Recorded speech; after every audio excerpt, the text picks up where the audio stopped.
جی آج جیسا آپ کو پتا ہے کہ ہمارے جو آرڈیننس کو چیلنج کیا ہوا تھا ہم نے اس کے ساتھ اب ایکٹ بھی چیلنج کر دیا. الیکشن ایکٹ جو یہ دہلی 1947 کی حکومت لے کر آئی تھی اور وہ بھی چیف جسٹس صاحب کی کورٹ میں لگا ہوا تھا جس پہ آرگومنٹس ہو چکے ہیں ہماری طرف سے سارے, اور دوسری ای سی پی کی طرف سے آرگومنٹس میں اور return candidate so called return candidate key طرف سے جو آرگومنٹ ہیں وہ صبح ہوں گے. مین ویل جی اللہ نے چاہا تو انشاءاللہ آج بہت جلد ہمیں انشاءاللہ سکسیس حاصل ہوگی.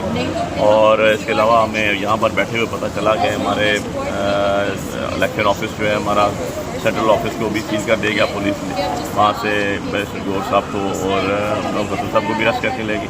تو اس کو بھی ہم کنڈیمن کرتے ہیں جی, اور کی اگر انلیگل ہراسمنٹ ہے یا انلیگل ڈیٹینشن ہے اس کو ہم بالکل کنڈیمن کرتے ہیں اور اپنی لیگل جو کاز آف ایکشن ہے اس پہ امپلیمنٹ کریں گے انشاءاللہ.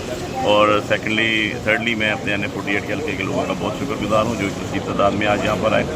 اس کے علاوہ جو ہے خان صاحب کی پٹیشنس تھیں ان میں بھی آج آرگومنٹس ہوئے, اور انشاءاللہ ہوپ فل ہے جی بہت زیادہ اللہ پاک بہتری کے راستے کھولے گا.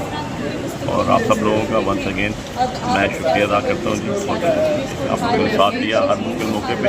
خان صاحب کے ساتھ بھی کھڑے ہوئے, ہمارے ساتھ بھی کھڑے ہوئے, اور ہم آپ کے ساتھ آپ کی آواز بن کے ہر جگہ انشاءاللہ بیٹھ کے گے. عمران خان صاحب بہت شکریہ.